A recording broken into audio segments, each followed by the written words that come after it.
ട്രംപിന് ഒരു പണി തന്നെയാണ്. ടാരിഫിന്റെ സംഭവത്തിൽ സുപ്രീം കോടതി പുള്ളിയുടെ കൂടെ നിൽക്കും എന്ന് എനിക്ക് തോന്നുന്നില്ല. മെജോറിറ്റി നിൽക്കും. ഫോർ എക്സാമ്പിൾ ഒരു 5-3 റൂളിങ്ങിനുള്ള ചാൻസ് ആണ് ഞാൻ കാണുന്നത്. അടുത്ത സെഗ്മെന്റിലേക്ക് അദ്ദേഹം മുന്നോട്ട് വരുമോ എന്ന് പോലും സംശയിച്ച് മുഖമൊക്കെ ചുമന്ന് തുടുത്ത് അദ്ദേഹത്തിന് ഒന്നും പറയാനില്ല എന്നൊരു പ്രസിഡന്റ് ആണ് പിന്നെ അത് ഫൈനൽ ലാപ്പിലേക്ക് വന്നത്.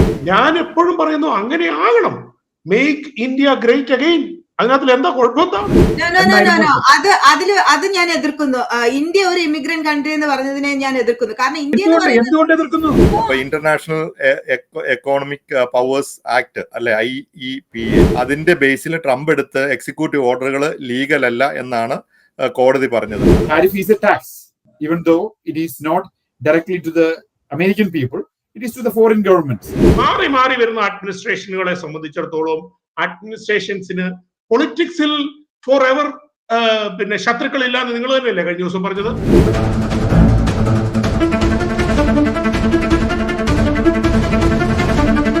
നമസ്കാരം, വാക്കി ടോക്കിയുടെ പുതിയൊരു എപ്പിസോഡിലേക്ക് എല്ലാവർക്കും സ്വാഗതം. നമുക്ക് ഇന്ന് ചർച്ച ചെയ്യാനായിട്ട് പ്രസിഡന്റിന് കിട്ടിയ ഒരു നല്ല പണി കിട്ടിയിട്ടുണ്ട്. കാരണം എക്സിക്യൂട്ടീവ് ഓർഡറിൽ കൂടി എല്ലാ ലോകത്തെ മുഴുവൻ മുൾമുനയും നിർത്തിക്കൊണ്ട് ട്രംപ് എടുത്ത നടപടികളെല്ലാം കൂടെ ഫെഡറൽ അപ്പീൽ കോർട്ട്, അതായത് 7-4 എന്ന നമ്പറിൽ അത് ഇല്ലീഗലാന്ന് പ്രഖ്യാപിച്ചിട്ടുണ്ട്. അത് കോടതി തന്നെ അതൊരു സ്റ്റേയും കൊണ്ട് മിഡ് ഒക്ടോബറോടുകൂടി 14-ാം തീയതി ഒക്ടോബറിലേക്ക് സുപ്രീം കോടതിയിൽ അത് റിവ്യൂ ചെയ്യാനായിട്ട് വെച്ചിട്ടുമുണ്ട്. എങ്കിലും നമുക്ക് നമ്മുടെ പ്രസിഡന്റിന്റെ ഈ പ്രവർത്തനങ്ങൾ സത്യം പറഞ്ഞു കഴിഞ്ഞാൽ ഈ താരിഫ് ട്രേഡ് വാർ തുടങ്ങിയത് ഇപ്പൊ ചൈനയ്ക്ക് വളരെ 140-150 അങ്ങനെ ലേലം വിളിക്കുന്ന രീതിയിൽ താരിഫൊക്കെ ഇട്ടുകൊണ്ടാണ് പ്രസിഡന്റ് ട്രംപ് പരിപാടി തുടങ്ങിയത്.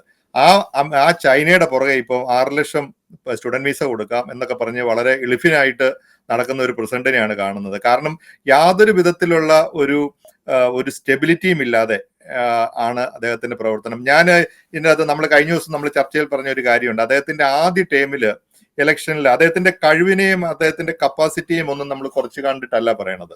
അദ്ദേഹം 17 പേര് അത് ഇനിഷ്യൽ പ്രൈമറിയിലുള്ള അതിൽ വന്നത്. കാരണം വളരെ രാഷ്ട്രീയ പരിണത പ്രജ്ഞരായിട്ടുള്ള ആൾക്കാരോടാണ് ഏറ്റുമുട്ടിയാണ് ഈ മീറ്റ് ദ കാൻഡിഡേറ്റ് പ്രോഗ്രാമിൽ ട്രംപ് അന്ന് ആദ്യമായിരുന്നു. ഞാൻ കൃത്യമായിട്ട് ഓർത്തിരിക്കുന്ന ഒരു കാര്യമുണ്ട്. അതായത് ഹിലാരി ക്ലിന്റണും ടെഡ് ക്രൂസും ഒക്കെ അന്ന് മത്സരിച്ച ഒരു സമയത്താണ് അവരോടെല്ലാം ഏറ്റുമുട്ടിയിട്ട് അവര് ട്രംപിന്റെ ഈ വിഷയങ്ങളെല്ലാം, പെണ്ണു വിഷയം തൊട്ട് ട്രംപിനെതിരെ എന്തൊക്കെ ബാങ്ക്രപ്സി തൊട്ട് പല കാര്യങ്ങളും ട്രംപ് ഒന്ന് ഒക്കെ ചില കാര്യങ്ങളൊക്കെ വളരെ പൊട്ടത്തരമൊക്കെ എഴുന്നള്ളിച്ചു. പക്ഷെ അവരോട് ഏറ്റുമുട്ടിയിട്ടാണ് അദ്ദേഹം ഈ ആദ്യത്തെ ടിക്കറ്റ് ഒപ്പിക്കുന്നത്. അപ്പൊ നമ്മൾ കണ്ടിട്ട് അദ്ദേഹത്തിന് ശരിക്കും പറഞ്ഞു കഴിഞ്ഞാൽ എല്ലാവരും കൂടി കൊത്തി വലിച്ചു കയറി വളരെ ഇളിഫിനായിട്ട് നിൽക്കുന്ന ഒരു ട്രംപിനെ കണ്ട് അത് ആദ്യത്തെ ഒരു അടുത്ത സെഗ്മെന്റിലേക്ക് അദ്ദേഹം മുന്നോട്ട് വരുമോ എന്ന് പോലും സംശയിച്ച് മുഖമൊക്കെ ചുമന്ന് തുടുത്ത് അദ്ദേഹത്തിന് ഒന്നും പറയാനില്ല എന്നൊരു പ്രസിഡന്റ് ആണ് പിന്നെ അത് ഫൈനൽ ലാപ്പിലേക്ക് വന്നതും ഇവരോടെല്ലാം ഏറ്റുമുട്ടി. കാരണം അദ്ദേഹത്തിന്റെ ടീം അത്ര മികച്ചൊരു ടീമായിരുന്നു. അതുകൊണ്ട് ഈ ഒരു ഇളിഭ്യത എന്ന് പറയുന്നത് നമ്മുടെ പ്രവർത്തനങ്ങൾക്ക് കിട്ടിക്കഴിഞ്ഞാൽ അത് ടാക്ടീസ് ആണ്, അല്ലെങ്കിൽ അതിനെയൊക്കെ ഓവർകം ചെയ്യാനുള്ള കപ്പാസിറ്റി നമ്മുടെ പ്രസിഡന്റ് ഉണ്ടെങ്കിൽ കൂടിയും ഇപ്പോഴത്തെ ഈ പറഞ്ഞ ഒരു ട്രേഡ് വാറിന് അമേരിക്കയിൽ നിന്ന് തന്നെ ഈ കോടതിയുടെ ഒരു വിമർശനം, അല്ലെങ്കിൽ കോടതി ഇത് ഇല്ലീഗലാന്ന് പറഞ്ഞത്. അപ്പൊ ഇന്റർനാഷണൽ എക്കോണമിക് പവേഴ്സ് ആക്ട് അല്ലെ, IEPA, അതിന്റെ ബേസിൽ ട്രംപ് എടുത്ത് എക്സിക്യൂട്ടീവ് ഓർഡറുകൾ ലീഗൽ അല്ല എന്നാണ് കോടതി പറഞ്ഞത്. അത് കോടതി ചെറിയൊരു മാർജിനിലും അല്ല പറഞ്ഞത്, നല്ല മാർജിനിലാണ് അതിനെക്കുറിച്ച് പറഞ്ഞേക്കണേ. അപ്പം ഈ ഒരു കാര്യത്തിൽ ഈ ലോകം മുഴുവൻ ഈ പ്രസിഡന്റിന്റെ ഈ പ്രവർത്തികളെ നിങ്ങൾ എത്രമാത്രം ഇത് അമേരിക്കയ്ക്ക് അനുകൂലമാണെന്ന് പറഞ്ഞാലും ഒരു വിശ്വാസ്യത, ഒരു രാഷ്ട്രം എന്ന് അമേരിക്ക എന്ന് പറഞ്ഞ പോലെ അമേരിക്കയ്ക്ക് ഒരു ലോകത്ത് മുഴുവൻ ഉണ്ടായിരുന്ന ഒരു ആക്സെപ്റ്റൻസിനെ ഒരു നഷ്ടപ്പെടുത്തുന്ന രീതിയിലല്ലേ ഈ പ്രസിഡന്റിന്റെ ഈ പ്രവർത്തനങ്ങൾ?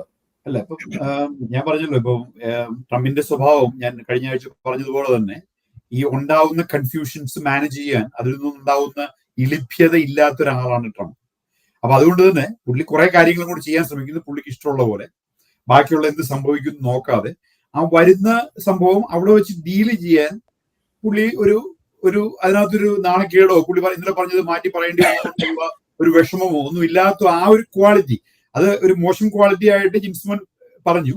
പക്ഷെ ആ ഒരു ക്വാളിറ്റി സാധാരണഗതിയിൽ ഇപ്പം ഞാനൊരു ആന്റി ഫ്രജൈൽ എന്ന് പറയുന്ന ഒരു ബുക്ക് വായിച്ചു. അപ്പൊ അതിനകത്തൊക്കെ പറയുന്നത് ഈ ഭയങ്കര ഇന്റലക്ച്വൽ ആയിട്ടുള്ള ആൾക്കാരെക്കാളും എപ്പോഴും ഫൈനലി സർവൈവ് ചെയ്യുന്നത് ഈ ബുള്ളി ടൈപ്പ് ഉള്ള ആൾക്കാരാണെന്നുള്ള ആ ഒരു ബേസിക് പ്രിൻസിപ്പിൾ ആണ് ആ ബുക്കിലുള്ളത്. അപ്പൊ ആ ഒരു സ്വഭാവമാണ് ട്രംപ് കാണിക്കുന്നത് ട്രംപിന്റെ ആക്ടിവിറ്റീസ്. ഒരു ലോകത്തില് ഇപ്പൊ അമേരിക്കൻ പ്രസിഡന്റ് ആയപ്പോൾ ഒബാമയോട് ആൾക്കാർ ചോദിച്ചു ഈ ഡാക്ക എന്ന് പറഞ്ഞിട്ട് നമ്മുടെ ഈ ഹിസ്പാനിക് ഇമിഗ്രൻസിന്റെ പിള്ളേർക്കെല്ലാം ഗ്രീൻ കാർഡ് കൊടുക്കാവോ അല്ലെങ്കിൽ അവരെ ലീഗലൈസ് ചെയ്യാവോ എന്ന് ചോദിച്ചപ്പോൾ അതിനുവേണ്ടി സ്ട്രഗിൾ നടത്തിയപ്പോൾ ഒബാമ പറഞ്ഞൊരു വാക്കുണ്ട്, I am not the king, I am the president. But finally he did it anyway whatever he wanted to do. അപ്പം ഇത് എല്ലാ പ്രസിഡന്റുമാരെയും ടെംപ്റ്റ് ചെയ്യുന്ന ഒരു റോളാണത്. നമുക്ക് ചെയ്യാൻ എക്സിക്യൂട്ടീവ് ആക്ഷനിൽ കൂടി ചെയ്താലോ പലരും പുഷ് ചെയ്യും ആ അജണ്ടയിലുള്ളവർ. അപ്പൊ നാച്ചുറലി ട്രംപ് ഇപ്പൊ ഒരു ഗെയിം കളിച്ചു. പുള്ളി ട്രംപ് ടാരിഫ് അങ്ങോട്ടും ഇങ്ങോട്ടും ഒക്കെ പറഞ്ഞപ്പോഴൊന്നും പ്രത്യേകിച്ച് ഒരു ചലഞ്ച് ഉണ്ടായില്ല. Now finally somebody is saying that this is not an emergency situation. International emergency സിറ്റുവേഷനിൽ മാത്രം പ്രസിഡന്റിന് ഉപയോഗിക്കാൻ പറ്റുന്ന ഒരു പവറാണ് പ്രസിഡന്റ് ഉപയോഗിച്ചുകൊണ്ടിരിക്കുന്നത്.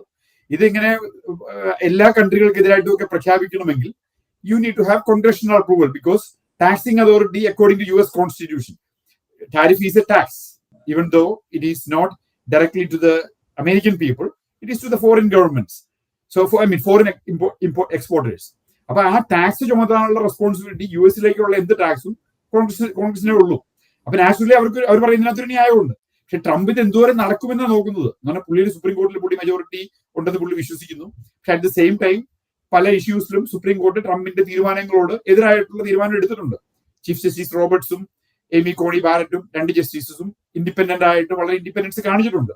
അപ്പൊ ഞാൻ പറയുന്നത് ഇതൊരു സുപ്രീം കോടതി ട്രംപ് റിപ്പബ്ലിക്കൻ ആണെന്ന് വിചാരിച്ചാലും ഇത് ചലഞ്ച് കിട്ടുമെന്ന് ട്രംപിന് അറിയാമായിരുന്ന ഒരു സബ്ജക്ട് തന്നെയാണ്. ബിക്കോസ് ഇതൊരിക്കലും ഈ IEAP ഈ പവർ ഒരിക്കലും ഒരു പ്രസിഡന്റ് ഉപയോഗിച്ചിട്ടില്ലാത്തൊരു പവറാണ് ഇതുവരെ. സോ ബേസിക്കലി എന്റെ കണക്കുകൂട്ടൽ ശരിയാണെങ്കിൽ ഇത് ട്രംപിന് ഒരു പണി തന്നെയാണ്. ഈ ടാരിഫിന്റെ സംഭവത്തിൽ സുപ്രീം കോടതി പുള്ളിയുടെ കൂടെ നിൽക്കും എന്ന് എനിക്ക് തോന്നുന്നില്ല. മെജോറിറ്റി നിൽക്കുന്നു. ഫോർ എക്സാമ്പിൾ ഒരു 5-3 റൂളിങ്ങിനുള്ള ചാൻസ് ആണ് ഞാൻ കാണുന്നത്. അല്ല, ഇപ്പൊ ഈ ഇതിനകത്ത് ഷാജാൻ, ഇതിൻ്റെ അകത്ത് ഈ നമ്മളൊരു പ്രസിഡന്റിന്, അമേരിക്കൻ പ്രസിഡന്റ് എന്ന് പറഞ്ഞ ഒരു പ്രസിഡന്റ് അദ്ദേഹത്തിന്റെ വ്യക്തിപരമായിട്ടുള്ള ചില താല്പര്യങ്ങളും കൂടെ ഈ ട്രേഡ് വാറിലൊക്കെ നേടിക്കുന്നു എന്നുള്ള കാര്യമായ വിമർശനങ്ങൾ വരുന്നുണ്ട്. അദ്ദേഹത്തിന്റെ ബിസിനസ്, അദ്ദേഹം ഒരു ബിസിനസ്സുകാരനാണ്. പക്ഷെ ഈ ഡിഗ്നിറ്റി എന്ന് പറയുന്ന ഇപ്പം പറയാം ലോകം മുഴുവൻ അംഗീകരിക്കുന്ന ആ ഒരു വില ഇപ്പം അത് നമുക്ക് കുറച്ചുകൂടെ എതിർത്ത് പറയാൻ പറ്റുന്ന ഈ 10-25 വർഷമായിട്ട് ഇന്ത്യയുമായിട്ട് നിലനിർത്തിക്കൊണ്ട് വന്നിരുന്ന ഒരു വലിയ റിലേഷനെ ഇന്ത്യ ഒരിക്കലും ഇനിയിപ്പം അമേരിക്കനെ ആ രീതിയിൽ ട്രസ്റ്റ് ചെയ്യും. ഇനിയിപ്പോൾ എന്തൊക്കെ ടാക്ടീസ് ഇറക്കി കഴിഞ്ഞാലും ഇന്ത്യയുടെ ഒരു രീതി, കാരണം ഇമോഷണലായിട്ട് ഇതിനെയൊക്കെ കാണുന്ന ഒരു സമൂഹമാണ് നമ്മുടെ. ആ ഒരു സമൂഹത്തിന്റെ ഒരു ആറ്റിറ്റ്യൂഡേ ഒരു ഭരണാധികാരിക്ക് എടുക്കാൻ പറ്റുള്ളൂ. അപ്പൊ നമ്മുടെ പ്രധാനമന്ത്രിക്കും ഇന്ത്യയുടെ രാഷ്ട്രീയ നേതാക്കൾക്കൊക്കെ ആ രീതിയിലുള്ള ഇൻഫ്ലുവൻസ് വരാനുള്ള സാധ്യതയുണ്ട്. കാരണം നമ്മുടെയൊക്കെ ഈ ചർച്ചകൾക്ക് മുതലേ ഇപ്പൊ ഈ ട്രംപിനെ ആരാധിച്ചിരുന്ന ഒരു സമൂഹം ട്രംപിനെ അതുപോലെ ചീത്ത വിളിക്കുന്ന ഒരു കാഴ്ചയാണ് നമുക്ക് ഈ സോഷ്യൽ മീഡിയയിലൊക്കെ കാണാൻ പറ്റുന്നത്. അപ്പൊ അതേ ഈ പറഞ്ഞ പോലെ അദ്ദേഹത്തിന്റെ ആ ഒരു ഇപ്പം ഞാൻ പറഞ്ഞത് ഇളിഭ്യനായി എന്ന് പറയുന്നത് ഒരു കുറ്റമാണ്. പക്ഷെ അത് അദ്ദേഹത്തിന്റെ അഡ്വാൻറ്റേജ് ആണെന്ന് വിൻസെന്റ് പറഞ്ഞ പോലെ ഇപ്പം ഷാജന് തോന്നുന്നത് തന്നെയാണ്. ഇത് ശരിക്കും പറഞ്ഞാൽ അമേരിക്കയുടെ ഒരു വില കളഞ്ഞ ഒരു പ്രവർത്തനമല്ലേ ഇപ്പൊ ഈ നടത്തിക്കൊണ്ടിരിക്കുന്നത്. ഈ ജിൻസ് തന്നെ പറഞ്ഞു ട്രംപിന്റെ 2ാം ടേം അല്ല 3ാം ടേം, ഈവൻ 2ാം ടേമിൽ തന്നെ പലരും വിശ്വസിക്കുന്നത് ആ ഇലക്ഷൻ വാസ് റിഗ്ഡ്. അതിന്റെ നമ്പേഴ്സ് നോക്കുകയാണെന്നുണ്ടെന്നുണ്ടെങ്കിൽ തീർച്ചയായിട്ടും നമുക്ക് പറയാൻ പറ്റും അതിനകത്തില് കള്ളത്തരം നടന്നിട്ടുണ്ട് എന്നുള്ള കാര്യത്തിൽ യാതൊരു സംശയമില്ല. 3ാമത് വീണ്ടും പ്രസിഡന്റ് ട്രംപ് മത്സരിച്ച സമയത്ത് ആരും ഒരു പക്ഷേ അദ്ദേഹത്തിന്റെ കൂടുള്ളവർ പോലും ഒരു പക്ഷേ വിചാരിച്ചു കാണില്ല വീണ്ടും പ്രസിഡന്റ് ട്രംപ് അധികാരത്തിൽ വരും. നിങ്ങളൊരു കാര്യം മനസ്സിലാക്കണം, ഇവിടെ GOP എന്ന് പറയുന്ന, അല്ലെന്നുണ്ടെങ്കിൽ RNC, റിപ്പബ്ലിക്കൻ നാഷണൽ കമ്മിറ്റി, അല്ലെങ്കിൽ GOP എന്ന് നമ്മൾ പറയുന്ന ഗ്രാൻഡ് ഓൾഡ് പാർട്ടി, ഈ റിപ്പബ്ലിക്കൻ നാഷണൽ കമ്മിറ്റിയുടെ ഒരു സപ്പോർട്ടും ആദ്യ സമയത്ത് പ്രസിഡന്റ് ട്രംപിന് കിട്ടിയില്ല എന്ന് മാത്രമല്ല, അതിനകത്തിൽ അദ്ദേഹത്തിന് എതിരുണ്ടായി. അപ്പോ ജിൻസ് പറഞ്ഞു അദ്ദേഹത്തിന്റെ ഒരു ടീമിന്റെ വൈദഗ്ധ്യം അല്ലെങ്കിൽ അവരുടെ ഒരു എക്സ്പീരിയൻസ് ആണ് അദ്ദേഹത്തെ പ്രസിഡന്റ് ട്രംപിന് 3ാമത്തെ ആ ഇലക്ഷൻ 2ാം ടേം കിട്ടാനായിട്ട് 3ാമത് വീണ്ടും മത്സരിച്ചു. ആരും പ്രതീക്ഷിച്ചില്ല. ഞാൻ പോലും ആക്ച്വലി ഒരിക്കലും പ്രതീക്ഷിച്ചില്ല ഈ റാലീസ് എല്ലാം നടത്തി. 900-ൽ അധികം റാലീസ് നടത്തി, വെറുതെ നടത്തുകയല്ലോ. എന്തായാലും അദ്ദേഹം മത്സരിക്കുന്നു എന്ന് തീരുമാനിച്ചു. അപ്പൊ ഞാൻ പറഞ്ഞു വന്നത്, നിങ്ങളൊരു കാര്യം ശ്രദ്ധിക്കണം, ലോക മാധ്യമങ്ങൾ മുഴുവൻ പുള്ളിക്കെതിരെ, mainstream medias, MSMs, all the mainstream medias അദ്ദേഹത്തിനെതിരെ. ഡീപ് സ്റ്റേറ്റ്, ഒബാമയുടെ നേതൃത്വത്തിൽ deep state was trying everything that they could to make sure Trump will never win. Republican National Committee, RNC, അല്ലെങ്കിൽ റിപ്പബ്ലിക്കൻ പാർട്ടിക്ക് ഉള്ളിൽ നിന്ന് തന്നെ അദ്ദേഹത്തിന് എതിരെ. ഡെമോക്രാറ്റ്സ് ചരിത്രത്തിലെ ഏറ്റവും വലിയ ഒരു ഫണ്ടിങ് ആണ് നടത്തിയത്. കടവുമായെന്ന് പറയുന്നത് കേട്ടു. $100 മില്യൺ, $1.25 ബില്യൺ മേലെ പമ്പ് ചെയ്ത ഒരു എലക്ഷൻ. ലോക മാധ്യമങ്ങൾ, അമേരിക്കയിലെ 99% മാധ്യമങ്ങളും, പക്ഷെ ലോക മാധ്യമങ്ങൾ 100% പ്രസിഡന്റ് ട്രംപിനെതിരെ. എന്നിട്ട് അദ്ദേഹം ജയിച്ചു. പുള്ളിയുടെ സ്ഥാനത്ത് ഞാനാണെങ്കിൽ ഞാൻ ഇതൊക്കെ തന്നെ ചെയ്യും.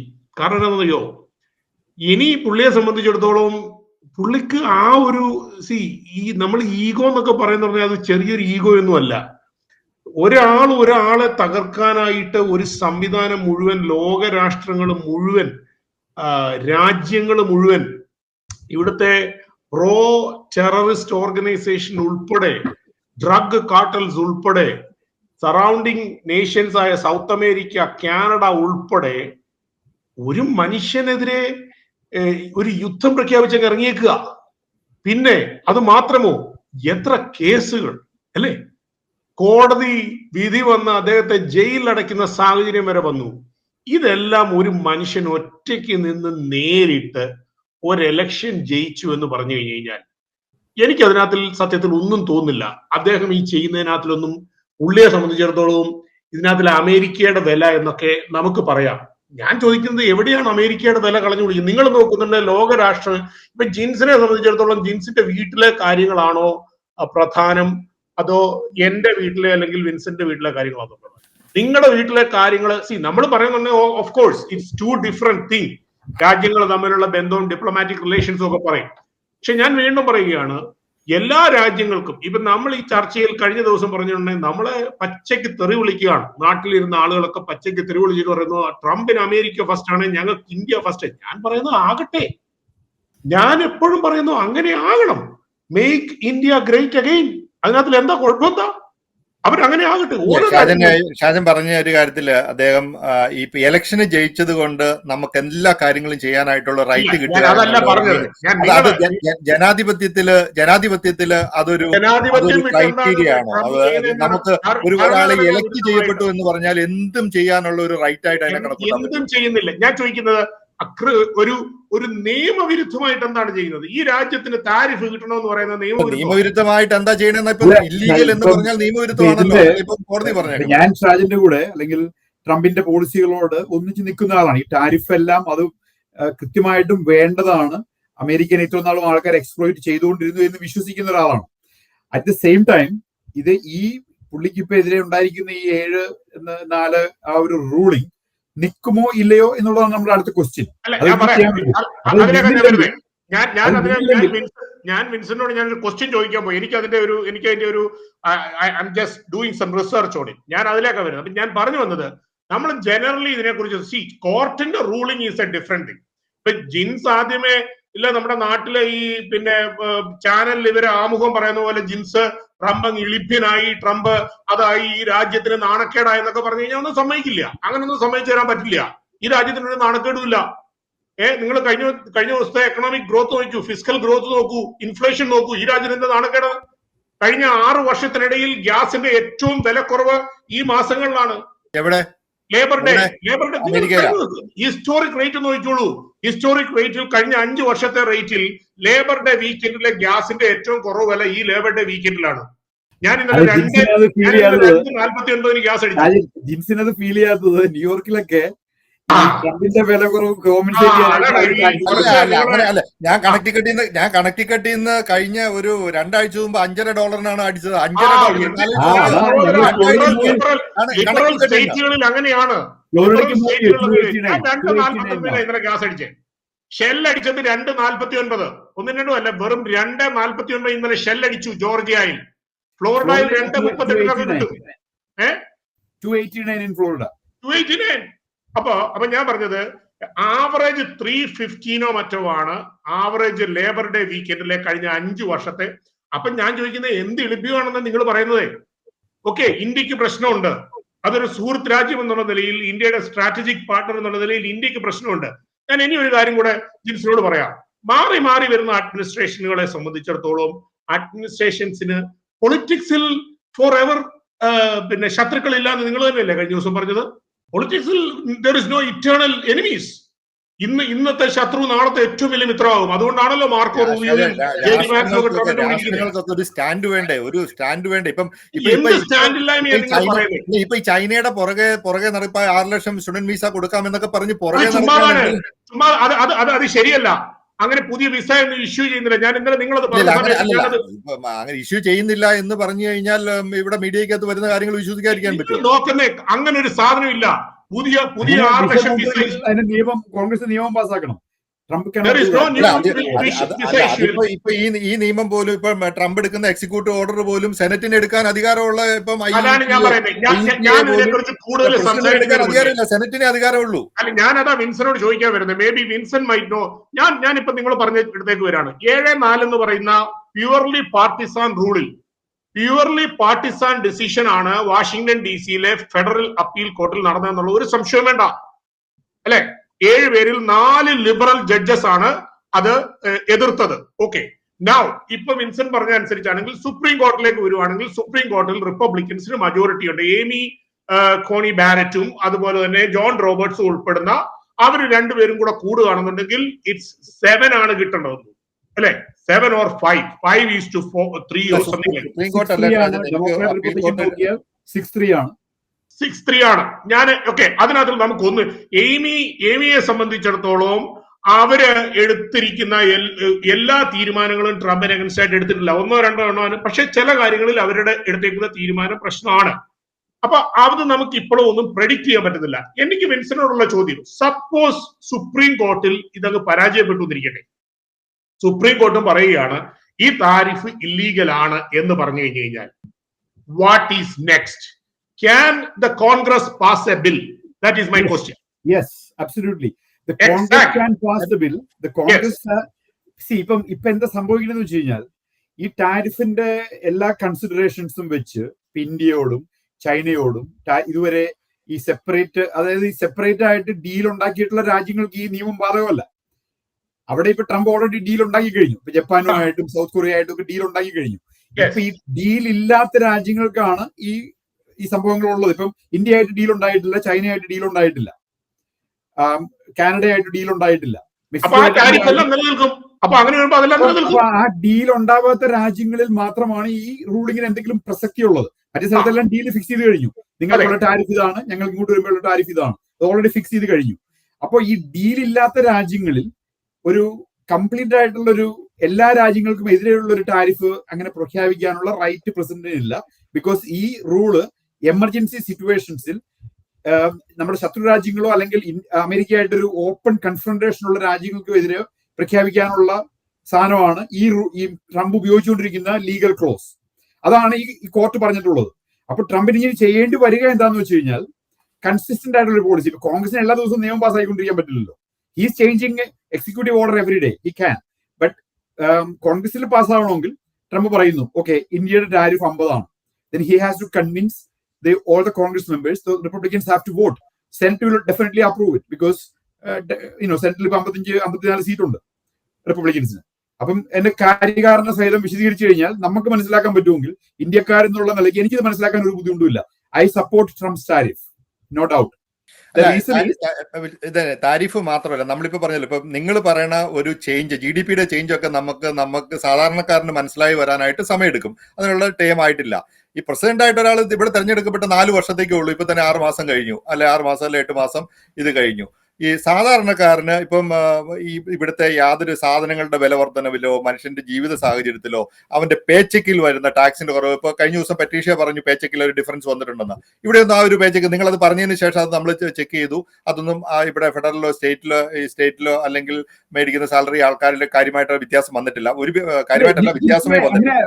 അങ്ങനെ ഇപ്പൊ ടാക്സിലെ പെർസെന്റേജ് വരണമെങ്കിൽ you know how the pay cheque works, right? I was an employer. So if Patricia wants to reduce her taxes or whatever, she can call and say that reduce less from my paycheck, including federal tax, including state tax. ഈ return file ചെയ്യുമ്പോഴാണ് നമ്മൾ difference കാണുന്നത്. ഇപ്പൊ നമുക്ക് same ജോലി $100,000 അല്ലെങ്കിൽ $200,000 ശമ്പളം കിട്ടുന്ന ജോലിയാണ് നമുക്കുള്ളത്. അത് കഴിഞ്ഞ വർഷം ഈ വർഷം തമ്മിൽ വ്യത്യാസം ഉണ്ടോ എന്ന് അറിയണമെങ്കിൽ നമ്മൾ 2 വർഷത്തെയും ടാക്സ് റിട്ടേൺ എടുത്തു വെച്ച് നോക്കണം. നമ്മുടെ ഇൻകം സേവ് ആണെങ്കിൽ അത് നമ്മൾ പറഞ്ഞു വന്നാൽ ഈ പേച്ചക്കിൽ തന്നെ ആ ഒരു ഡിഫറൻസ് ഒരു 10% ഡിഫറൻസ് വരുമെന്ന് പ്രസിഡന്റ് ഓൾറെഡി പറഞ്ഞിട്ടുണ്ടായിരുന്നു.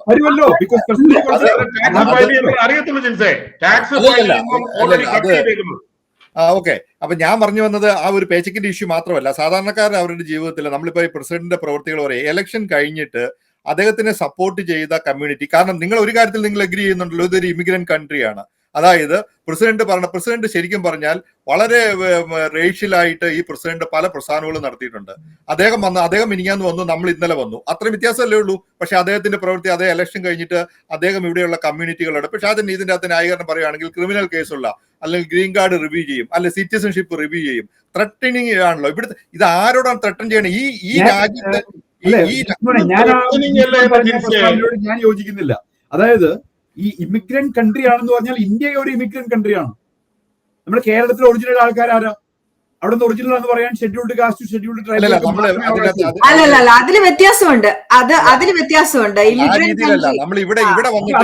വ്യത്യാസം ജസ്റ്റ്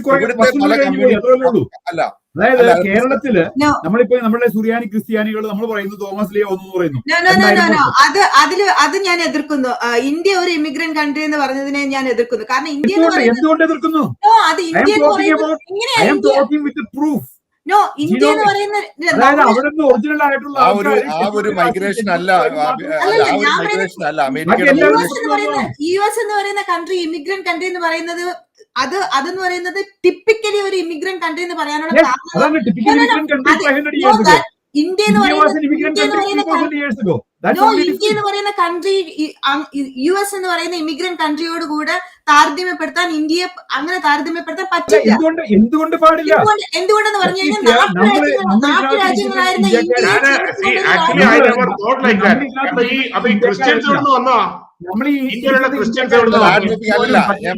നമ്മൾ അതിന്റെ പുറത്തുനിന്ന് വന്നവരാണോ? ഇന്ത്യയല്ല. നമ്മുടെ പ്രസിഡന്റിന്റെ പ്രവൃത്തിയിൽ അദ്ദേഹം വെല്ലുവിളിക്കുന്നത് ഈ രാജ്യത്തുള്ള ആൾക്കാരോടാണ്, ഈ സിറ്റിസൺ ആയിട്ടുള്ള ആൾക്കാരാണ്. അത് റിവ്യൂ ചെയ്യുമ്പോൾ അദ്ദേഹത്തിനെ കുറിച്ച് അദ്ദേഹത്തെ റിവ്യൂ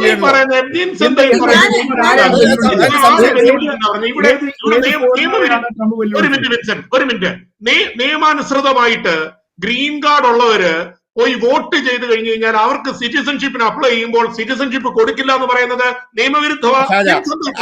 അങ്ങനെയൊന്നും അല്ല പറഞ്ഞേക്കണേ. അല്ലല്ല, സിറ്റിസൺഷിപ്പ്, അതായത് ഞാൻ പറയാം, ഇപ്പൊ സിറ്റിസൺഷിപ്പ് റിവ്യൂ ചെയ്യും. അതായത് ഇവിടെ വന്നിട്ടുള്ള ആൾക്കാര് ഇപ്പൊ നമുക്കൊരു എന്നാ പറയണമെങ്കിൽ 4 വർഷത്തേക്ക് എലക്ട് ചെയ്തപ്പെട്ട ഒരു പ്രസിഡന്റ് ആണല്ലോ. അദ്ദേഹത്തിന് ഈ രാജ്യം തീരെഴുതി കൊടുത്തിട്ടൊന്നും ഇല്ലല്ലോ. അപ്പൊ ഇതിന് എതിരഭിപ്രായം പറയുന്ന ആൾക്കാര് റിവ്യൂ ചെയ്യും, അല്ലെങ്കിൽ നിങ്ങളുടെ സിറ്റിസൺഷിപ്പ് റിവോക്ക് ചെയ്യുമെന്നൊക്കെ പറയാനുള്ള എന്ത് അധികാരം ഇദ്ദേഹത്തിനുള്ള?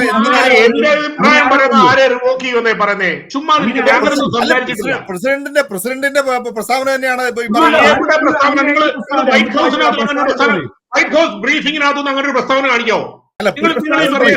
അല്ല, ബ്രീഫിംഗിന്റെ പ്രസിഡന്റ് ട്രംപ് പറയുന്ന മുഴുവൻ ബ്രീഫിംഗിലാണ് പറയുന്നത്. അദ്ദേഹം എന്റെ ജിൻസെ ആധികാരികമായിട്ടുള്ളത് അതായത് നിയമപരമായിട്ട് ട്രംപ് ചെയ്യുന്ന കാര്യങ്ങൾ പോലും നിയമപരമായിട്ട് ഫുള്ളിയിൽ ഇപ്പൊ ഈ പറഞ്ഞ പ്രശ്നം ഇപ്പൊ ഉണ്ടായിരിക്കുന്ന റൂളിംഗ് നിയമപരമാണോ അല്ലയോ എന്ന് സുപ്രീം കോടതി തീരുമാനിക്കട്ടെ. ഞാൻ അങ്ങനെ പറയുന്നുള്ളൂ. പക്ഷെ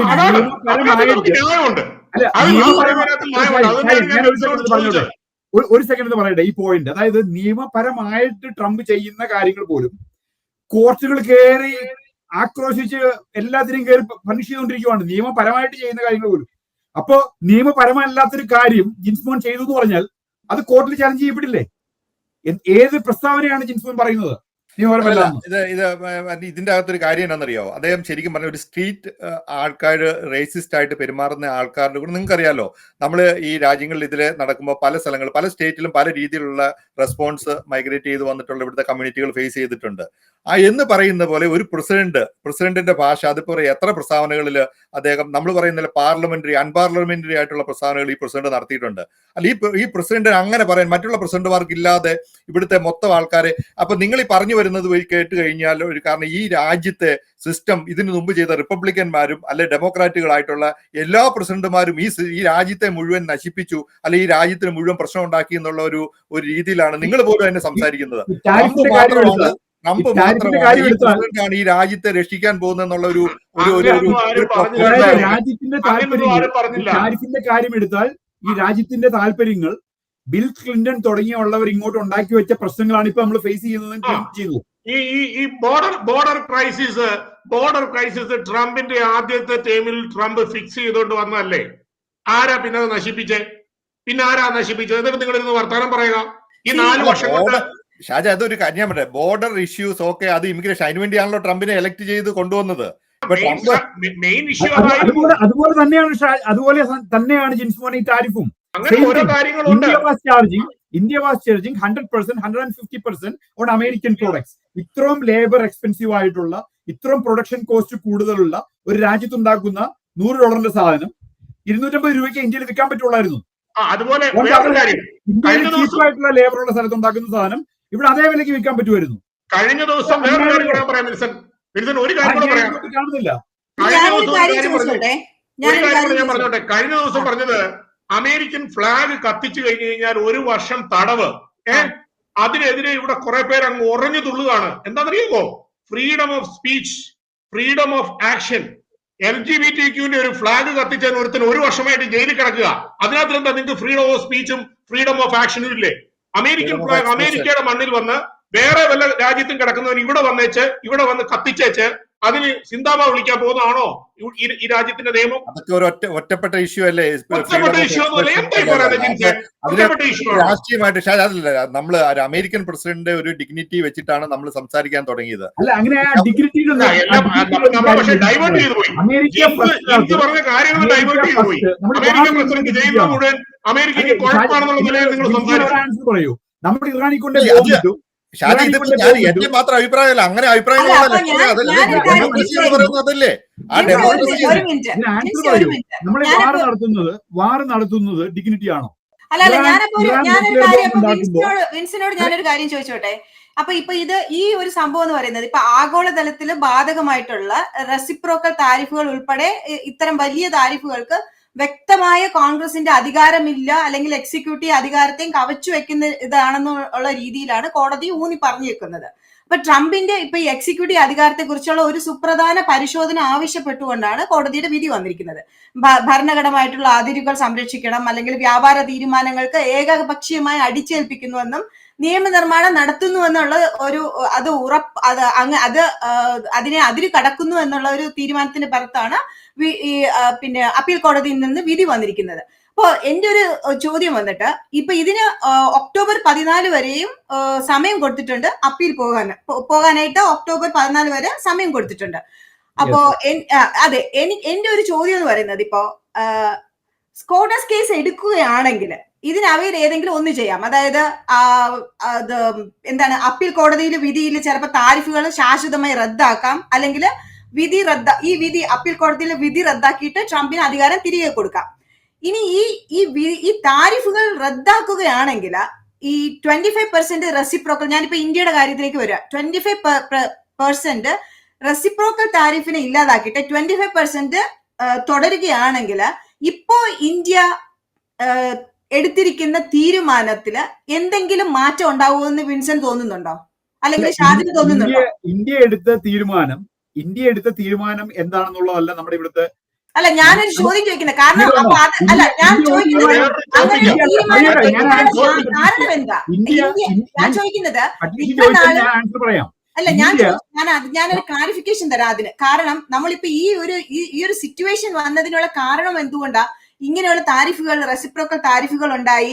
അതിന്റെ കാരണം എന്ന് പറയുന്നത് നമ്മൾ ഒരുപാട് എക്കണോമിസ്റ്റുകൾ ഇതിനുള്ള ഉത്തരം പറഞ്ഞേക്കാണ്. ഇത് വന്നിട്ട് റഷ്യയുടെയോ അല്ലെങ്കിൽ ഉക്രൈനോ ആയിട്ടുള്ള വാർ അല്ല, അതിന്റെ പിന്നിൽ വേറെ, ഇപ്പൊ തുടക്കത്തിൽ തന്നെ ഷാജൻ പറഞ്ഞു, ഇത് വന്നിട്ട് ഒരു ഈഗോയാണ്, ആ ഈഗോയെ ഹേർട്ട് ചെയ്തത്.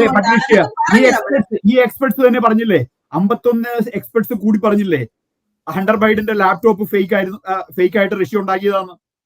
ഈ 51 എക്സ്പെർട്സ് വലിയ ആൾക്കാരാണ്. ക്ലിന്റണും ഒബാമയൊക്കെ അപ്പോയിന്റ് ചെയ്ത വലിയ CIA-യുടെയും FBI-യുടെ ഒക്കെ ഡയറക്ടർമാരും എല്ലാവരും കൂടിയല്ലേ പറഞ്ഞത് അത് ഫേക്ക് റഷ്യൻ മിസ്ഇൻഫർമേഷൻ ആണെന്ന്. ഏതായിരുന്നു അവസാനം ശരി? നിങ്ങൾ കണ്ടില്ലേ, തെളിവ് കണ്ടില്ലേ? ട്രംപ് ആയിരുന്നോ ശരി? FBI-യുടെ മിസ്ഇൻഫർമേഷൻ ആണെന്ന് പറഞ്ഞ 51 പേരായിരുന്നു. ഞാൻ പട്ടിഷ ചോദിച്ചതിന് ആൻസർ പറയാം. വളരെ കൃത്യമായിട്ടുള്ള ആൻസർ ഉണ്ട്. ഇതുവരെ ഡീലുണ്ടാക്കിയ രാജ്യങ്ങൾ ഞാൻ ഓൾറെഡി പറഞ്ഞു കഴിഞ്ഞു. ആ ഡീലുകൾ ഓൾറെഡി ലീഗലാണ്. ഡീൽ ഉണ്ടാക്കാത്ത രാജ്യങ്ങളിൽ ട്രംപിന് ടാരിഫിന് ചുമത്താനുള്ള ഉത്തരവാദിത്വം ഇല്ല എന്ന്, അല്ലെങ്കിൽ അതിനുള്ള പവർ ഇല്ല എന്ന് സുപ്രീം കോടതി റൂൾ ചെയ്താൽ, that means everything goes back to original, whatever it was. Then the Congress has to act. Trump will make the Congress act. It will be more reasonable, maybe. Trump can say reciprocal tariff, and that will become a congressional law. That means India will be still punished. If India is charging 75% on Harley Davidson, America will charge 75% on Mahindra tractor. Same thing. Like that. Very simple. ഒരു കാര്യം കൂടി ചോദിക്കട്ടെ. അതായത് America ലോകത്ത് അധീശത്വം നേടിയത് അവര് ഈ കാര്യങ്ങൾ ഇങ്ങനെ വിളിച്ചു പറഞ്ഞ് ബഹളം ഉണ്ടാക്കി, അതായത് ഒരു ഫേക്ക് നരേറ്റീവ് സ്റ്റോറികൾ ക്രിയേറ്റ് ചെയ്തിട്ടല്ല അമേരിക്ക ചെയ്തുകൊണ്ടിരുന്ന. അമേരിക്ക ഈ കാര്യങ്ങളെല്ലാം ചെയ്തു. അല്ല, ഒറ്റ കാര്യം ഈ പ്രസിഡന്റ് ഒറ്റ കാര്യം നിങ്ങൾ പറഞ്ഞാൽ മതി. അതായത് നാറ്റോയിൽ ചേരാനായിട്ട് ഉക്രൈൻ എടുത്തൊരു തീരുമാനത്തിനെ ഏറ്റവും കൂടുതൽ സപ്പോർട്ട് ചെയ്തിട്ട് ആ സപ്പോർട്ട് ചെയ്ത് ഉക്രൈനെ ഇതിന്റെ അകത്തൊരു യുദ്ധത്തിലേക്ക് വലിച്ചഴിച്ച് അതിന്റെ അകത്ത് നല്ല പാർട്ടിസിപ്പേഷനുള്ള ഈ നാറ്റോ രാജ്യങ്ങളും അമേരിക്കയുമാണ്. ഇന്ന് ഇന്ത്യയാണ് ഈ യുക്രൈൻ യുദ്ധത്തിന് കാരണം എന്നൊക്കെ പറഞ്ഞ പൊട്ടത്തരമൊക്കെ പറഞ്ഞു കഴിഞ്ഞാൽ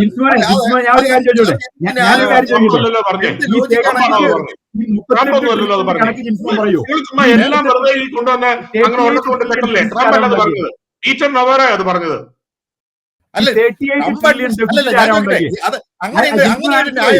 ട്രംപ് അഡ്മിനിസ്ട്രേറ്ററിലുള്ള ഒരാൾ എന്ത് പറഞ്ഞു കഴിഞ്ഞാൽ അത് പ്രസിഡന്റിന്റെ അധികാരത്തിൽ പ്രസിഡന്റിനല്ലേ ബ്ലെയിം ചെയ്യണത്. ഇപ്പം പറയുന്നു പഴയ പ്രസിഡന്റുമാരുടെ മാന്യത, അവരുടെ ഡീസൻസി എല്ലാം പറയുന്നു. ഈ 38 ട്രില്യൺ ഡെഫിസിറ്റ് ഉണ്ടാക്കി വെച്ചത് ആരാണ്? ട്രംപാണോ? അല്ല, ട്രംപിന് മുന്നേ ഇരുന്ന ബൈഡനാണ് ഉണ്ടാക്കി വെച്ചത്. ഇത് കാലാകാലങ്ങളായിട്ട് അമേരിക്ക ലോകത്ത് ആ കാലാകാലങ്ങളായിട്ട് അമേരിക്ക തെറ്റായ കാര്യങ്ങൾ തിരുത്താനാണ് ട്രംപിന് ആൾക്കാരെ 38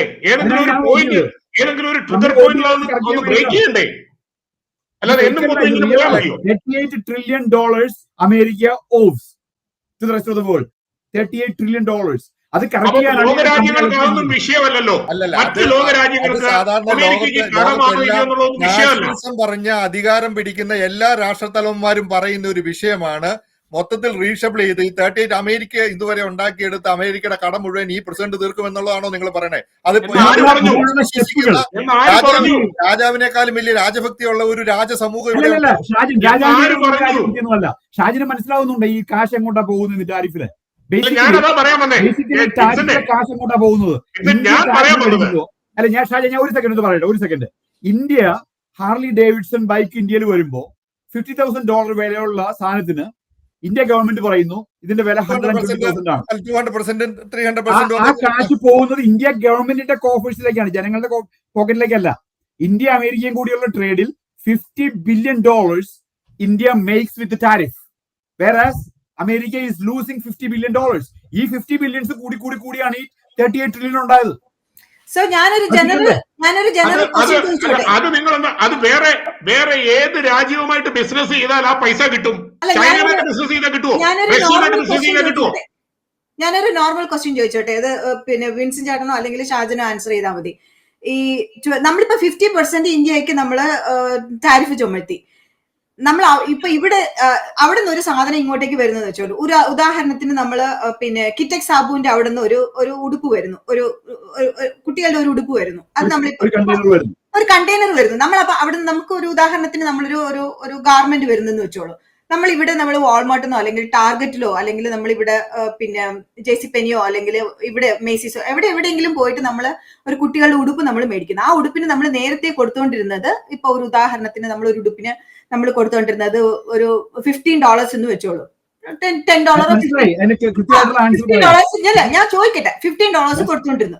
ഇപ്പൊ ഈ 50% കൂടെ വന്നു കഴിഞ്ഞപ്പോഴത്തേന് നമ്മൾ അതിനിപ്പോ ഒരു $17 $20 വർക്ക് ചെയ്യുന്നത്. അങ്ങനെ അല്ല അത് വർക്ക് ചെയ്യുന്നത്. അല്ല ഞാൻ ചോദിക്കുന്നത്, ഞാൻ സാധാരണ ഒരാളെന്ന നിലയിൽ ചോദിക്കാം. അതായത് ഈ അല്ല ഞാൻ എന്റെ ചോദ്യം എന്ന് പറഞ്ഞു കഴിഞ്ഞാൽ നാട്ടിൽ അല്ല ഞാൻ പറയട്ടെ, ഞാനിത് എന്റെ ചോദ്യം, കാരണം നാട്ടിലുള്ള ആൾക്കാര് വളരെയധികം വീഡിയോസ് ആ സാധനം നമ്മുടെ ഇവിടെയുള്ള ആൾക്കാരുടെ പോക്കറ്റിൽ നിന്നല്ലേ പോകുന്നത്. അപ്പൊ അതെങ്ങനെയാണ്, അല്ല അതാ ഞാൻ ചോദിക്കുന്നത്, അതെങ്ങനെ ഈ ഒരു കാൽക്കുലേഷൻ അല്ലെങ്കിൽ ഈ ഒരു കണക്ക് എങ്ങനെയാണ് ഈ 120% ഓഫ് ഡെറ്റ് ടു GDP-ക്ക് എങ്ങനെ അത് സഹായമാകും? അതാണ് എനിക്ക് ആൻസർ കേൾക്കേണ്ടതാണ്. അതായത് അമേരിക്കയുടെ ഫോറിൻ ഡെറ്റ് അല്ലെങ്കിൽ അമേരിക്കയുടെ ഈ കടം, നാഷണൽ കടം എന്ന് പറയുന്നത് 38 ട്രില്യൺ ആണ്. ഇതെന്തുകൊണ്ടാണ് ഉണ്ടാവുന്നത്? അതായത് നമ്മൾ ഈ സാബുവിന്റെ കിറ്റക്സിന്റെ ഒരു കണ്ടെയ്നർ വരുമ്പോൾ, ആ കണ്ടെയ്നർ വരുമ്പോൾ അമേരിക്ക 5% ടാരിഫാണ് ചുമത്തിയിരുന്നതെങ്കിൽ 100,000 വിലയിൽ ഉള്ളൊരു കണ്ടെയ്നർ, അവിടെ നിന്നുള്ള ഇൻവോയ്സ് പ്രൈസ് 100,000 വരുമ്പോൾ $105,000 ആണ് അമേരിക്ക മേടിച്ചുകൊണ്ടിരുന്നത്. അതായത് $5,000 will go to the American government. Okay, now Trump is saying that it's going to be $150,000 because that 50,000 will go straight to the US coffers, the government. Then the Walmart, whatever the Walmart gets, takes it, whoever imports it, they will decide at that point whether they want to give a discount. അപ്പൊ corporate പ്രോഫിറ്റ്സിൽ നിന്നാണ് ആദ്യം കട്ടാവാൻ പോകുന്നത്, ആദ്യം കുറയാൻ പോകുന്നത്. ഒരു business ഇപ്പൊ വാൾമാർട്ടിന് ഈ 100 രൂപയ്ക്ക് കിട്ടിക്കൊണ്ടിരുന്ന സാധനം ഈ 150% താരിഫ് വെച്ച് 50% $150 വരുന്ന ഒരു സാധനം ആ കമ്പനിക്ക് കൂടി വന്നാൽ, ഇപ്പൊ വാൾമാർട്ടിന് എത്ര ചെയ്യാൻ പറ്റും? കൂടി വന്നാൽ അവരുടെ പ്രോഫിറ്റ് മാർജിൻ കുറച്ചുകൊണ്ട് അവരെ സംബന്ധിച്ച് ഈ 50% നേരെ ഗവൺമെന്റിന് പോകുന്നു. അവർക്ക് അതിന്റെ അകത്ത് ഒന്നും കിട്ടുന്നില്ല. അപ്പൊ അവരുടെ ലാഭം 30% ആണെങ്കിൽ അതിൽ നിന്ന് കുറച്ചു കൊടുക്കാം. ബേസിക്കലി ഇത് കസ്റ്റമറെയാണ് ബാധിക്കുന്നത്. വേറെ കാര്യമുണ്ട്,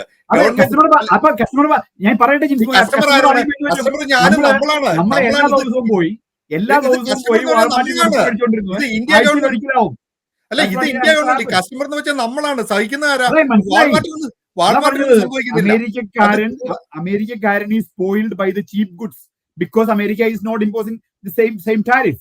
സോ അവിടെ നമുക്ക് അങ്ങനെയാണെങ്കിൽ ചൈനയിലെ പോയി പിടിക്കേണ്ടത്. ചീപ്പ് ഗുഡ്സിലെ ഇവിടെ മുഴുവൻ ഒഴുകുന്ന സാധനങ്ങൾ ചൈനയായിട്ട് വേറെ ഡിപ്പെൻഡൻസി ഉണ്ട്. ചൈനയുടെ റയർ എർത്ത് വേണം. നമുക്ക് സ്പേസിന് സാധനം വിടണമെങ്കിൽ ചൈനയുടെ റയർ മിനറൽസ് കിട്ടണം. നമ്മുടെ ബോയിങ്ങിന് പ്ലെയിൻ ഉണ്ടാക്കണമെങ്കിൽ ചൈനയുടെ സാധനം വേണം. ഇന്ത്യയുടെ ഇനി കോട്ടണും ഫുഡും ഉള്ളൂ, വേറൊന്നും ഇല്ല. അതുകൊണ്ട് നമുക്ക് ഇന്ത്യയുടെ അമേരിക്കയുമായിട്ടുള്ള ട്രേഡ് എന്ന് പറഞ്ഞാൽ ജസ്റ്റ് 1.2% 1.5% മാക്സിമം വരുന്നുള്ളൂ.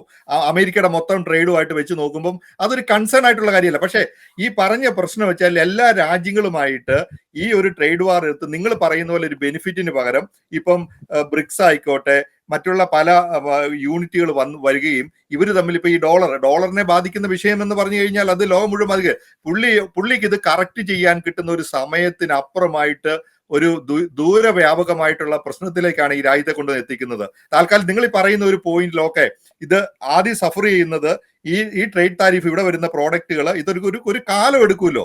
ആ കാലം എടുക്കുന്ന ടൈമിനുള്ളിൽ ഇത് നമ്മളെ പോലുള്ള സാധാരണക്കാരന് അതിന്റെ നഷ്ടം സഹിക്കുകയും ചെയ്യണം. അതുപോലെ തന്നെ അമേരിക്കയ്ക്ക് ദോഷകരമാകുന്ന ഈ അഗ്രസീവ് ആയിട്ടുള്ള പല അപ്രോച്ചുകളും രാജ്യത്തിന് ഗുണകരമാകുന്ന ഈ അഡ്മിനിസ്ട്രേഷനും ട്രംപിനെ സപ്പോർട്ട് ചെയ്യുന്നവരും ബാധിക്കുന്ന എല്ലാ പ്രവൃത്തികളും ഈ രാജ്യത്തിന് എതിരായിട്ട് വലിയ കോക്കസുകൾ രൂപപ്പെടാനും പുതിയ അലകൾ രൂപപ്പെടാനുള്ള സാധ്യതയുണ്ട്. അതിന്റെ ഫലങ്ങൾ അനുഭവിക്കാൻ പോകുന്ന അങ്ങനെയാണല്ലോ ഇവിടുത്തെ പല സാമ്പത്തിക ശാസ്ത്രജ്ഞരും ഇതിനെക്കുറിച്ച് കൃത്യമായിട്ട് പറയുന്നില്ലേ? അല്ല, ഇത് ഞാൻ പറയുന്നത് ഇപ്പം ജിൻസ്മോൻ പറഞ്ഞത് മുഴുവൻ, അതായത് അമേരിക്കക്കാരുടെ ഒരു പേഴ്സണൽ ബിഹേവിയർ, അമേരിക്കക്കാരുടെ വേസ്റ്റ്ഫുൾ സ്പെൻഡിങ്, ഇതെല്ലാം ഓക്കെ ആണെന്ന് ജിൻസ്മോൻ അപ്രൂവ് ചെയ്യുവാണ്. അങ്ങനെയല്ല ഞാൻ എന്തുകൊണ്ട് നമ്മൾ ഇന്ത്യക്കാരും ചൈനക്കാരും ജീവിക്കുന്ന പോലെ ബാക്കിയുള്ളവർക്കും കൂടി ജീവിച്ചുകൂടാ അമേരിക്കയിൽ?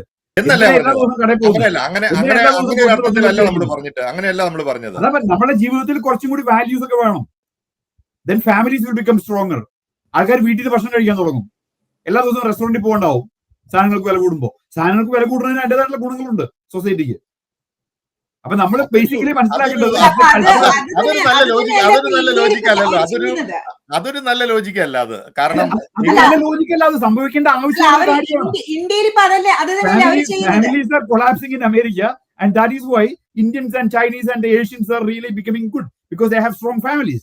അത് കറക്റ്റ്. ഞാൻ ആ ചൈനയിൽ ജോലി ഒരു ചെയ്യുന്ന ആസ്പെക്റ്റിൽ നമ്മൾ ഇതിനെ എടുക്കുകയാണെങ്കിൽ ചൈനക്കാരും കുറച്ച് കോർപ്പറേറ്റുകൾക്കും നമ്മുടെ പ്രസിഡന്റിന്റെ ബിസിനസ് സാമ്രാജ്യം ലോകം മുഴുവൻ വളർത്താനായിട്ടുള്ള ഒരു വലിയ ഒരു കാര്യമായിട്ട് വരും എന്നുള്ളതല്ല. ജനങ്ങൾ സഫർ ചെയ്യുക, നമ്മൾ ഈ പറയുന്ന നമ്മുടെ എല്ലാ ലൈഫ് സ്റ്റൈലും മാറ്റി നമ്മൾ കുറച്ചുകൂടെ അപ്ഗ്രേഡ് ചെയ്യാനായിട്ട്, നമ്മളല്ല നമ്മുടെ അടുത്ത തലമുറയ്ക്ക് നമ്മൾ സഫർ ചെയ്യുക എന്ന് പറയുന്ന ഒരു ലോജിക്ക് എത്രമാത്രം അർത്ഥം അറിയത്തില്ല. എനിവേ ഇന്നത്തെ ഈ സമയം നമ്മൾ ഞാനൊരു ഉദാഹരണം കൂടെ പറഞ്ഞിട്ട് ഞാൻ ഒരു ഉദാഹരണം കൂടെ ഞാൻ ഇന്ന് പറയാം. ഇപ്പൊ നമ്മൾ ഇന്ത്യയെ കുറിച്ച് തന്നെയാണ് നമ്മളിപ്പോ റീസെന്റ് ആയിട്ടുള്ള എല്ലാ ചർച്ചകളിലും പറഞ്ഞുകൊണ്ടിരുന്നത്. കോസ്കോയില് 1499 വാങ്ങിക്കൊണ്ടിരുന്ന വെർജിൻ കോക്കനട്ട് ഓയില് വിയറ്റ്നാമിൽ നിന്നാണ് വന്നുകൊണ്ടിരുന്നത്.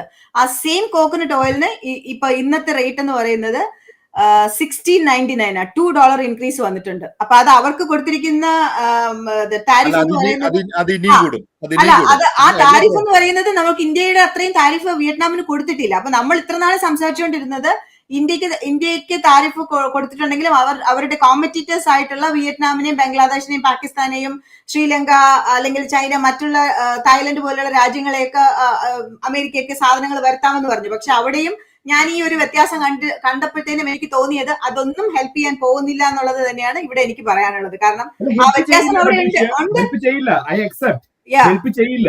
നമ്മൾ അമേരിക്കയിൽ വന്നപ്പോ നമ്മള് കള്ളിമുണ്ടെടുത്ത് പള്ളി പോവാന്ന് വിചാരിച്ചുള്ള നമ്മൾ അമേരിക്ക വന്നത്. അമേരിക്കയിൽ വരുമ്പോഴത്തേക്കും അമേരിക്കൻ ഓയിൽസ്. ഇത് തന്നെ വാങ്ങുമെന്ന്, ഞാനിപ്പോ ഈ പറഞ്ഞതുപോലെ ഈ ഇന്ത്യൻ സാധനങ്ങൾ തന്നെ വാങ്ങുന്ന ഒരാളുമല്ല, ഇന്ത്യൻ സ്റ്റോറുകളിൽ തന്നെ പോകുന്ന ഒരാളുമല്ല. ഈ സാധനങ്ങളെല്ലാം അമേരിക്കൻ സ്റ്റോറുകളിൽ കിട്ടും. അമേരിക്കൻ സാധനങ്ങൾ കിട്ടും. ഇവിടെ നമുക്ക് ഇന്നത്തെ ഈ ഡിസ്കഷൻ നമുക്ക് ഇവിടെ അവസാനിപ്പിക്കാം. കാരണം ഇപ്പൊ പ്രസിഡന്റിന്റെ വളരെ അഗ്രസീവ് ആയിട്ടുള്ള ഈ കാടടച്ചുള്ള ഒരു വെടിവെപ്പിന് ഒരു ചെറിയ നിയന്ത്രണം കൊണ്ടുവന്നിട്ടുണ്ട്. അത് ഇനി അടുത്തൊരു പ്രോസസ്സിലേക്ക് പോവുകയാണ്.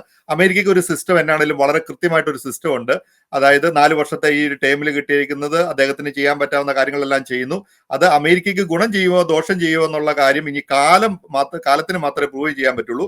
ഇപ്പോൾ എന്നാണേലും ഈ പറയുന്ന മധുര മനോഹര ഒരു അദ്ദേഹം പറയുന്ന ഒരു ചേഞ്ച് ഇവിടെ കാണാനുള്ള സാധ്യത ഇപ്പൊ നിലവിൽ കാണുന്നില്ല. അപ്പോൾ വിമർശകർക്കും പറയാനുള്ള ഒരു സ്വാതന്ത്ര്യം ഉള്ള ഒരു രാജ്യമായതുകൊണ്ട്, അദ്ദേഹത്തെയും വിമർശിക്കാനുള്ള ഒരു സ്വാതന്ത്ര്യമുള്ള ഒരു രാജ്യമായതുകൊണ്ട് നമുക്ക് ആ ഒരു ഡെമോക്രാറ്റിക് വേയിൽ അദ്ദേഹത്തിന്റെ പ്രവർത്തനങ്ങളെയും വിമർശിക്കാനുള്ള അധികാരമുണ്ട്, ചോദിക്കാനുള്ള അധികാരമുണ്ട്. ആ ചോദ്യങ്ങളാണ് നമ്മളിപ്പോൾ ചോദിച്ചുകൊണ്ടിരിക്കുന്നത്. ഇനിമേ ഇന്നത്തെ ചർച്ചയിൽ പങ്കെടുത്ത എല്ലാവർക്കും നന്ദി, നമസ്കാരം. Thank you.